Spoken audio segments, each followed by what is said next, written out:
ഭൂമി വിഷയത്തിൽ ജുഡീഷ്യൽ അന്വേഷണ കമ്മീഷനെ പ്രഖ്യാപിച്ചിട്ടുള്ള സർക്കാർ വിജ്ഞാപനം ഇറങ്ങി. നിലവിലെ ഭൂമിയുടെ സ്ഥിതി, സ്വഭാവം, വ്യാപ്തി എന്നിവ കണ്ടെത്തണം. റിട്ടയർഡ് ഹൈക്കോടതി ജഡ്ജി CN രാമചന്ദ്രൻ അന്വേഷണം നടത്തും.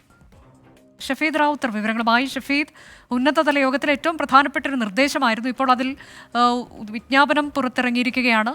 നമുക്കറിയാം, സമരസമിതിക്ക് ഇതിൽ വലിയ എതിർപ്പുണ്ട്. എങ്ങനെയായിരിക്കും ഈ ജുഡീഷ്യൽ സമിതിയുടെ പ്രവർത്തനം, കമ്മീഷന്റെ പ്രവർത്തനം?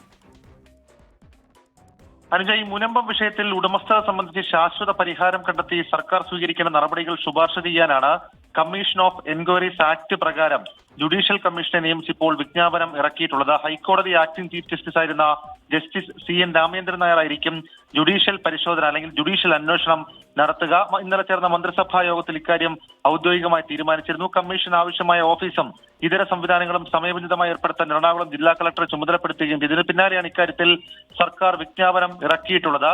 3 മാസത്തിനുള്ള റിപ്പോർട്ട് സമർപ്പിക്കണമെന്നുള്ളതാണ് നിർദ്ദേശം. മാത്രവുമല്ല, 3 പ്രധാനപ്പെട്ട വിഷയങ്ങൾ കമ്മീഷൻ പരിഗണിക്കുകയും ചെയ്യും. 1, രാജഭരണമുണ്ടായിരുന്ന ഭൂമിയുടെ നിലവിലെ അവസ്ഥ കണ്ടെത്തണം. 2, താമസക്കാരുടെ അവകാശങ്ങൾ എങ്ങനെ സംരക്ഷിക്കാം. 3, സർക്കാർ സ്വീകരിക്കേണ്ട നടപടികളും കമ്മീഷൻ ശുപാർശ നൽകണം. ഈ വിഷയത്തിൽ പരമാവധി വസ്തുനിഷ്ഠമായി പരിശോധന നടത്തി സർക്കാരിന്റെ റിപ്പോർട്ട് സമർപ്പിക്കുമെന്നുള്ള കാര്യം അത് നേരത്തെ ജസ്റ്റിസ് CN രാമചന്ദ്രൻ നായർ വ്യക്തമാക്കുകയും ചെയ്തിരുന്നു. അനുജ, മുനമ്പം ഭൂമി വിഷയത്തിലാണ് ജുഡീഷ്യൽ അന്വേഷണ കമ്മീഷനെ പ്രഖ്യാപിച്ചുള്ള സർക്കാർ വിജ്ഞാപനം പുറത്തിറങ്ങിയത്.